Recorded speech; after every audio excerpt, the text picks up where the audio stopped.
si PAOK spokesperson Winston Casio tungkol sa kasong inihain nila kaugnay pa rin sa illegal na pogo. Magandang tanghali po sa inyo, Sir Winston. Hi, good afternoon, Sherin, and known to all your viewers and listeners. Sa ngayon po, nasa custody ng Kamara si Cassandra Leong. Aasahan ba na malilipat siya ng custody kapag lumabas po yung warrant of arrest sa bagong kaso na inihain po ng PAOK? Yes, ma'am. Opo.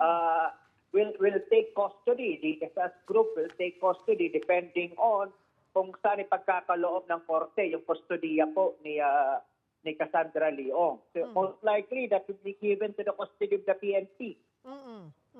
So from Senate sa PNP na po siya, basta umusad na po yung kaso. Yes, ma'am. Opo. Inaantay lang po natin kung ano magiging resolution nito. Give and take siguro, mga dalawang 2 to 4 weeks siguro ito bago lumabas yung resolution. 2 to 4 weeks po? Yes, ma'am, because they will be given the opportunity to present their counter affidavit also. Kasama po sa kinasuhan ang big boss ng Lucky South 99 na si Zhang Ji. May impormasyon na ho ba tayo kung nasaan na ba itong taong to? Si Zhang Ji po ay nasa Singapore. Okay. Si Duan Renwon din po from Indonesia, bumalik na po ng Singapore. So we're still waiting for the arrest warrant para makapag-request din tayo ng international warrant, yung tinatawag na red notice sa Interpol. Oh, okay. So pag yan po, pero yan, gaano kabilis naman po lalabas yan? Sakali, ganun din po ba ang waiting time? I could not possibly give a good guess on that kasi that is already an international agency. Hindi ko natin ma-check kung gaano katagal ang paglabas po nun. Pero that's clear po na once na may warrant of arrest ay mapapadala po natin, mapapabalik po natin dito itong ito pong taong tong si Zhang Yes, Ji. lahat po sila nakasuhan eh. Zhang Ji, Duan Renwu, si Wang Jiang.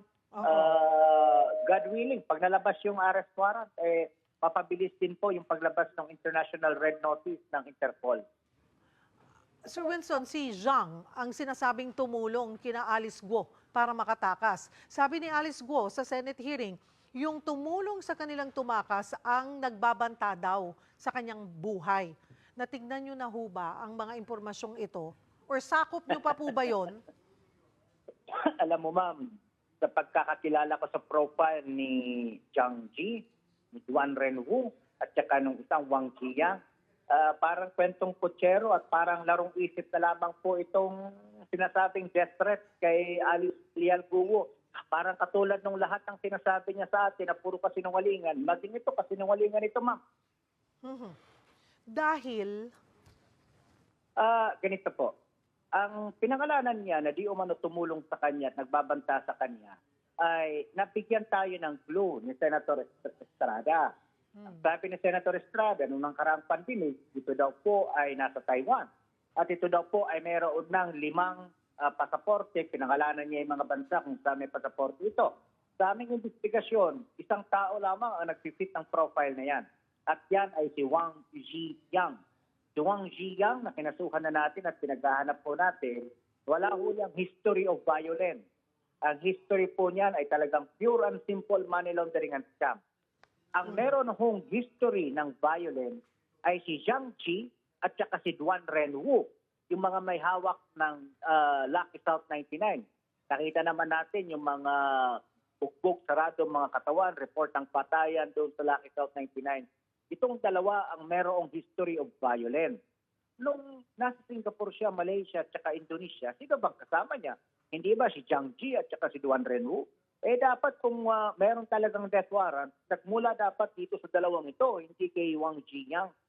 Huwag tayo nagpapapaniwala sa mga squid tactics ni Gu Waping. Isang world-class scammer ito. Sinungaling. At wala halos tayong pwedeng makuhang katotohanan na nanggagaling sa bunganga niyan. So, ang naniniwala po kayo na hindi totoo yung death threats at talagang, kumbaga, yung samahan nila yung relasyon ni Alice Guo dito sa kila Zhang Ji at yung iba pa ay kumbagay ano sila, close sila nito. Talagang solid. Yes, ma'am. Solid yan. Nakunan sila sa CCTV na nakasama si Duan Renwu. So hindi siya pagtatangka ng mga yun, ma'am. Mhm, mhm, mhm.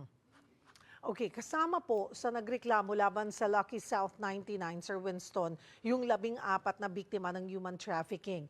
Ano-ano po yung kanilang nationality at sa kanila pong salaysay? Paano nga ba talaga, balikan natin, yung modus nitong Pogo? Okay, let me clarify, Cheryl. Yung 10 na foreign nationals, all Chinese, sila po ay kinidnap at ibinenta doon sa Lucky South 99. Okay. Ito po ay usually mga nalululong sa sugal sa mga casinos dito sa Metro Manila. Tapos papautangin ng mga loan shark. Pag hindi na mabayaran yung kanilang utang, ibebenta ng mga loan shark doon sa mga Pogo. At dito nga sila ibinenta sa Lucky South 99. 10 po yan sila. Meron naman po tayong 4 na mga Pilipinos na nagpatunay ng kanilang mga nasaksihan sa loob nitong Lucky South 99 noong mga panahon na nandun pa sila sa loob at nagtatrabaho. So 14 po yan na matitibay na mga testimonya na magpapatunay na itong Whirlwind Corporation, itong Lucky South 99, was incorporated for the primary purpose of human trafficking, torture, murder, and scamming and money laundering. Nothing legal emanated from that particular group. Primarily siguro kung may masasabi tayong legal ay yung kanilang legal papers lamang, yung kanilang SEC documents. But all their activities are illegal. Okay. So, ang ginawa lang nilang front ay yung papers. Pero yung gawain sa Yes, loob, lahat illegal nga po. Yes, ma'am. Yes, ma'am. Yes, Cheryl. That's something that we can definitely say that is born out of the documents we have and the testimonies we have. Na ito po, para ito na rin yung pagkakataon na marami pa rin mga kababayan natin kahit 2 buwan na pinag-uusapan itong mga Pogo issues, ano nga ba yung legal na gawain pag sinabing Pogo? Ganito yan. When we talk of offshore gaming operation, that means to say, yung gaming platform, Cheryl, Philippine-based. Nandito yung mga palaruan and so on and so forth. But the players, the people betting should be offshore. Ibig sabihin, hindi mga Pilipino, wala sa Pilipinas. Walang local. Yun ang dapat na legal. Yes. Yun ang dapat na legal nilang trabaho lamang. Unfortunately, naging cover na nga lamang ito. Ginamit nilang legal cover, yung dokumento na kukuha nila sa PAGCOR, pero kung titingnan mo talaga, yung bulk ng kanilang mga operasyon is into scamming. And it's not even gaming. It's not even, very minimal ang gaming, Cheryl, kung makikita mo lang doon sa mga na-operate namin. Very minimal ang gaming. Talagang cover lang talaga. At para rin po para klaro din sa mga manood natin, anong mga gaming po ito doon sa mga walang kaalam-alam po? Maraming klaseng gaming. For example ng gaming ay yung mga sports betting na tinatawag. Isinasabay po nila halimbawa sa World Cup, sa Euro Cup, or kung ano mang mga NBA championship halimbawa. Sinasabay po nila halimbawa yan. So pwedeng sports betting. That's one kind of gaming. The other kind of gaming ay yung nakikita mo sa mga inland casino, sa mga pigos. Sa mga pigos kasi doon mo nakikita yung mga baccarat, roulette table, yung mga whatever type of games that you can see on a table, no? So nila live stream, di umano nila yan, nila live stream. Unfortunately, yung ibang sinasabi nilang live stream, hindi naman taga live stream, but rather recorded. So fixed gaming, fixed na fiction gaming.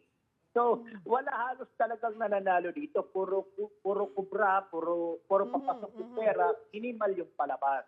So, kaya scamming talaga to. Okay. Sir Winston, magdadalawang buwan na simula nga po nang ideklara yung total Pogo ban. Gaano na po karami ang napasarang Pogo at na-deport na po na foreign Pogo workers? What's the update? Yes, ma'am.